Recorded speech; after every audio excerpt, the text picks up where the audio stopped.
नमस्कार, आप देख रहे हैं न्यूज 18 राजस्थान। आपके साथ मैं हूं अभिषेक।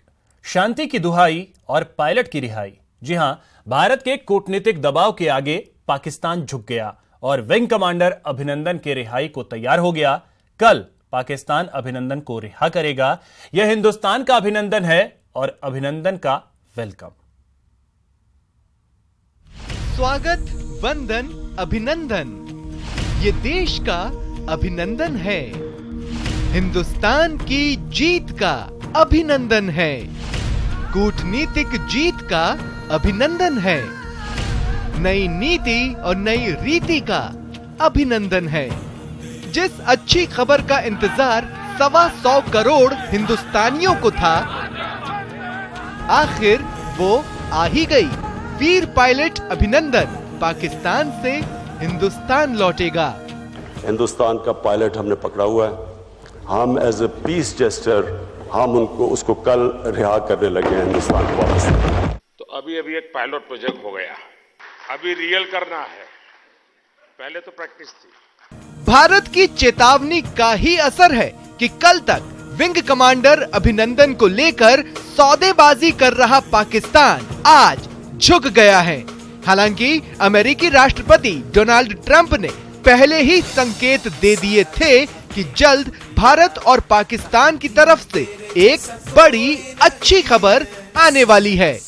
And we have some reasonably decent news. I think hopefully that's going to be coming to an end. It's been going on for a long time, decades and decades.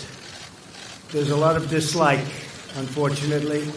So we've been in the middle trying to help them both out, see if we can get some organization and some peace. America की मध्यस्थता के बाद पाकिस्तान झुक गया है और बिना किसी शर्त के विंग कमांडर अभिनंदन की रिहाई पर हामी भी भर दी।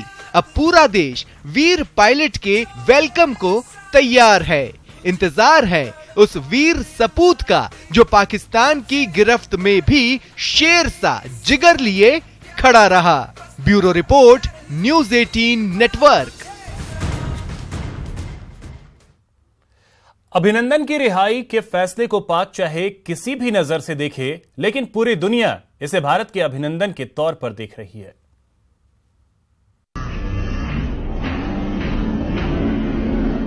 ये नया भारत है जो बदला लेना जानता है। ये मजबूत भारत है जो जवाब देना जानता है। ये दमदार भारत है जो दबाव बनाना जानता है। ये असरदार भारत है जिसका विश्व अभिनंदन कर रहा है। चीज कहनी भूल गया एंड में, हिंदुस्तान का पायलट हमने पकड़ा हुआ है। हम एज ए पीस जेस्टर हम उसको कल रिहा करने लगे हैं हिंदुस्तान को। इमरान के सुर यूं ही नहीं बदले। दरअसल भारत की कूटनीति के सामने आखिरकार पाकिस्तान झुक गया। 24 घंटे में भारत की कूटनीति के सामने पाकिस्तान बेबस हो गया। पाकिस्तान का ना कोई प्रोपेगेंडा चला और न भारत को ब्लैकमेल करने की कोई साजिश उसके काम आई तो सिर्फ और सिर्फ उसका झुकना। अभिनंदन की रिहाई के फैसले के पीछे पाकिस्तान की कोई पीस प्रैक्टिस नहीं है। इस फैसले के पीछे भारत का वो दबाव था जो सैन्य शक्ति से दूर दिल्ली से चल रहा था और इसका कोई तोड़ और जवाब पाकिस्तान के पास नहीं था। पुलवामा अटैक के बाद से भारत ने कूटनीतिक प्रयास शुरू किए। भारत ने आतंकवाद के खिलाफ विश्व बिरादरी को एकजुट किया।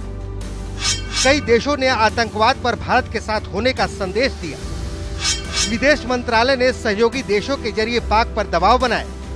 भारत ने मंगलवार को आतंकवादियों पर एयर स्ट्राइक की। सुषमा ने एक दिन में 20 से ज्यादा देशों से संपर्क किया।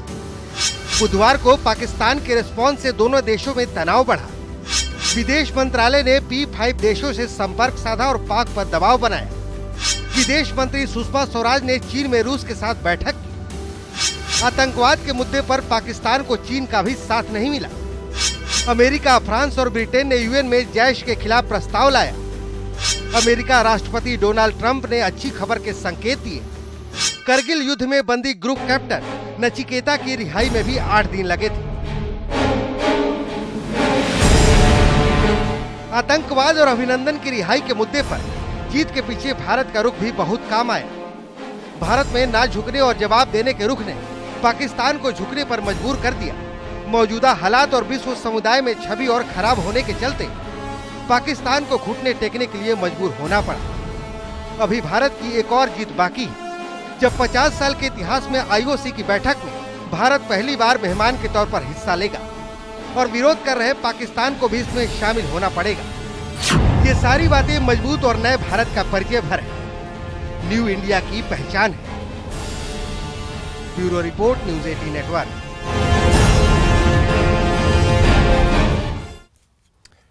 भारत ने पूरी तैयारी कर ली है।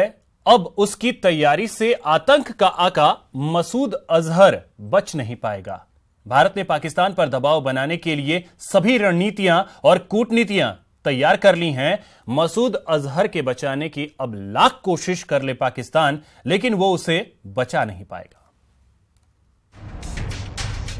न मसूद बचेगा न हाफिज। तैयार हो गया है प्लान, बन चुकी है रणनीति। अब की बार हाफिज और मसूद को पड़ेगी मार। अब की बार हाफिज और मसूद पर वार।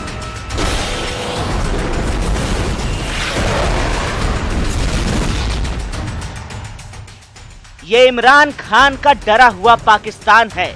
नए पाकिस्तान की रट लगाने वाले ये पाकिस्तान के बेहद डरे हुए पीएम इमरान खान हैं। भारतीय वायुसेना की कार्रवाई के बाद पाकिस्तान सदमे में है। बालाकोट में आतंक के ठिकानों को एयरफोर्स ने तबाह किया तो पाकिस्तान सन्न रह गया। लेकिन आतंक के अड्डों को साफ करने के बजाय पाकिस्तान भारत को गीदड़ भभकी देने लगा। पाकिस्तान को फिक्र है तो बस आतंक के आकाओं की, इमरान को फिक्र है तो बस मसूद की और हाफिज की। लेकिन उसे पता नहीं कि इस बार मसूद का बचना मुश्किल ही नहीं, नामुमकिन है। भारत ने इसके लिए पाकिस्तान पर चारों तरफ से कूटनीतिक दबाव डालने का काम शुरू कर दिया है। मसूद अजहर पर भारत के साथ P5 देश यानी सुरक्षा परिषद के सदस्य देश, जिसमें अमेरिका, ब्रिटेन, फ्रांस, चीन और जर्मनी शामिल हैं। साथ ही भारत की तरफ से सुरक्षा परिषद में फ्रांस, ब्रिटेन और अमेरिका मसूद अजहर को ब्लैक लिस्ट करने के लिए प्रस्ताव लेकर आए हैं। इसमें मसूद अजहर की संपत्ति को जब्त करने का भी जिक्र है। एक तरफ भारत की शक्तिशाली सेना और दूसरी तरफ विश्व बिरादरी का भारी दबाव। अब पाकिस्तान उस परिस्थिति में फंस गया है जिस परिस्थिति में एड़ी के नीचे सांप का फन रहता है। मुझे याद है कि जब यूनाइटेड स्टेट्स की नेवल सील एबटाबाद से ओसामा बिन लादेन को ले गई, तो क्या हम नहीं कर सकते? ये केवल कल्पना होती थी, इच्छा होती थी, एक फ्रस्ट्रेशन था, निराशा थी। आज तो वो भी संभव है। बिल्कुल, भारत अब वही करेगा जो राष्ट्रहित में उसे सही लगेगा। मोदी सरकार ने सेना को खुली छूट दे दी है। घाटी में छिपे आतंकी और पाकिस्तान में छुपे उनके आका भागते फिर रहे हैं। भारतीय सेना की बंदूकों की गोलियां इन आतंकियों को चुन चुन कर खत्म करने के लिए बेताब हैं। वहीं आतंक को पाल पोस रहा पाकिस्तान चीन समेत पूरी दुनिया के सामने गिड़गिड़ा रहा है। लेकिन इस बार पाकिस्तान का रहनुमा चीन भी उससे रूठ गया है। भारत की लाल आंखों को देखकर पाकिस्तान भीगी बिल्ली की तरह दुबक गया है। पूरी दुनिया समेत पाकिस्तान को भारत ने साफ संदेश दे दिया है कि आतंक को खत्म करने के लिए भारत जगह और वक्त खुद तय करेगा। Bureau report, news 18।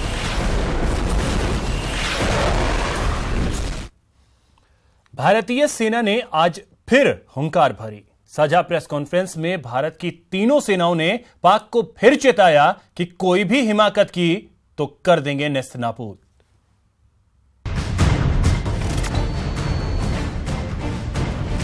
मुंहतोड़ जवाब देंगे। हमारा लड़ाई जो है टेररिज्म के साथ है, तो जब तक पाकिस्तान जो है इसको इस तरह से सपोर्ट करता रहेगा, हम उनके जितने भी टेररिस्ट कैंप और जितने भी उसके ट्रेनिंग एरियाज हैं उनको हम टारगेट करने के लिए तैयार हैं। औकात में रहो। Fairly credible evidence with us which proves that there was damage to the camps. The weapons hit the intended target and they caused the damage that was intended. However, it will be immature to say कर देंगे नेस्तनाबूद। The Indian Navy is deployed in a high state of readiness and remains poised in all three dimensions: on surface, undersea, and in air, to deter, prevent, and defeat any misadventure by Pakistan in the maritime domain. Wing commander अभिनंदन की रिहाई की खुशखबरी के बीच भारतीय सेना ने एक बार फिर हुंकार भरते हुए पाकिस्तान को सख्त लहजे में चेताया कि अगर कोई भी नापाक हिमाकत करने का तो साहस किया तो कर देंगे नेस्तनाबूद।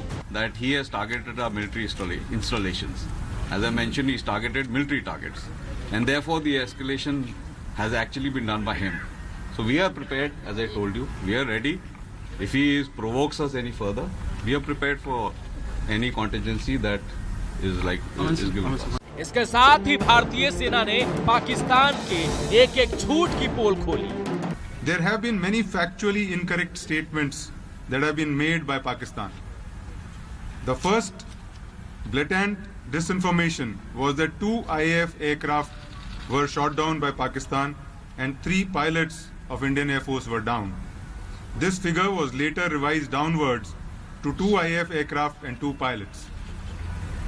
The fact, however, is that Indian Army units had reported sighting 2 parachutes falling in POJ&K, which were of 2 F-16 pilots, the aircraft which was shot down by the MiG-21. Pakistan later in the evening changed its statement to say that 1 Indian pilot was in their custody.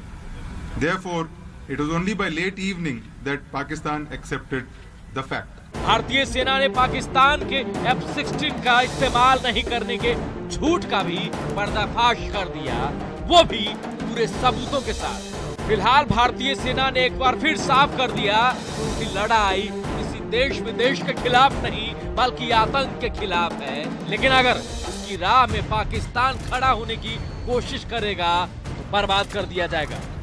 Bureau report, news 18। MiG-21 crash होने की वजह से पाकिस्तानी सेना की गिरफ्त में फंसे air force के पायलट अभिनंदन शुक्रवार को देश लौट आएंगे। अभिनंदन की रिहाई का ऐलान पाकिस्तान के प्रधानमंत्री इमरान खान ने वहां के संसद में किया। ऐसे में अब सवाल है कि क्या अभिनंदन के रिहाई से दोनों देशों के बीच टेंशन कम हो जाएगा।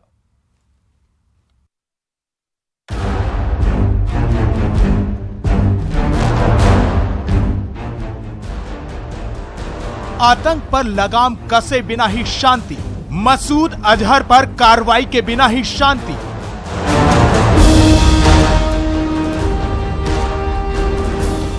अभिनंदन की वापसी के बाद सीमा पर शांति, अभिनंदन टेंशन होगी कम। हम इस सवाल को समझेंगे, लेकिन इससे पहले आपको बता दें कि शुक्रवार को भारत में होंगे भारतीय वायुसेना के विंग कमांडर अभिनंदन वर्धमान। अभिनंदन की वापसी की खबर से देश में खुशी की लहर है, लेकिन दिल में क्रोध की अग्नि अब भी धधक रही है। पुलवामा में हुए कायराना करतूत की तपिश अब भी फिजाओं में है। भारत अपने 40 लालों के बलिदान को भूला ही नहीं है।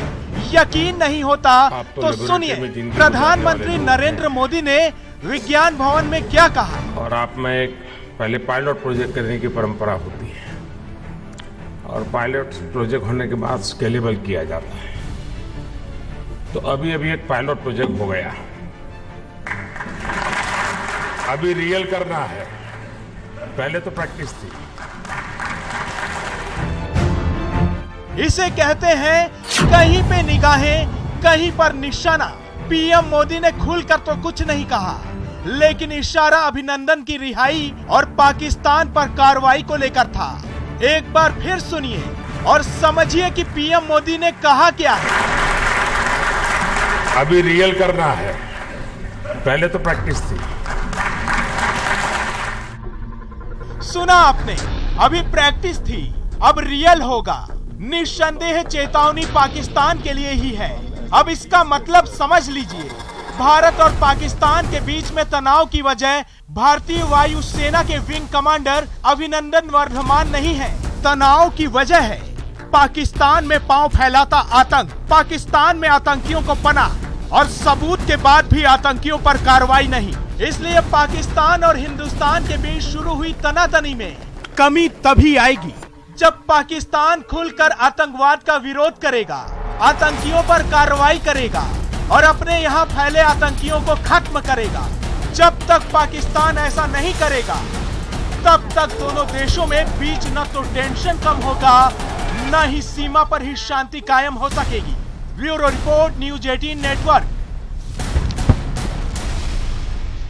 दिल्ली में आयोजित शूटिंग वर्ल्ड कप में गोल्ड पर कब्जा जमाकर प्रदेश लौटने पर मरुधरा की बेटी अपूर्वी चंदेला का भव्य स्वागत किया गया। गोल्डन गर्ल अपूर्वी ने महिला वर्ग में 10 मीटर एयर राइफल इवेंट में फाइनल में 252.9 अंक हासिल कर गोल्ड मेडल पर निशाना साधा। अपूर्वी ने इस दौरान वर्ल्ड रिकॉर्ड भी अपने नाम कर लिया। इस उपलब्धि को हासिल करने के बाद प्रदेश लौटने पर शूटर अपूर्वी चंदेला का श्री राजपूत सभा ने भव्य स्वागत कर उन्हें सम्मानित किया। वहीं जयपुर पहुंचने पर गोल्डन गर्ल अपूर्वी चंदेला से एक्सक्लूसिव बातचीत की हमारे संवाददाता महेश दाधीच ने। पुलवामा के शहीदों को आपने अर्पित की है, किस तरह से क्या भावना है आपकी? बिल्कुल, मैंने कहा है कि मैं ये उनको डेडिकेट करना चाहूँगी और बस कोशिश करूँगी कि देश का नाम आगे रोशन करती रहूँ। आगे की किस तरह की प्लानिंग की है? आगे के जो टूर्नामेंट्स हैं उनको लेकर के किस तरह की प्लानिंग है आपकी? मार्च में एशियन एयरगन कॉम्पिटिशन है चाइना में और इस साल 3 वर्ल्ड कप और है हमारे, तो कोशिश करूँगी कि वहाँ पे भी मेडल जीत पाऊँ। इस बार इसी के साथ इस बुलेटिन में इतना ही। नमस्कार।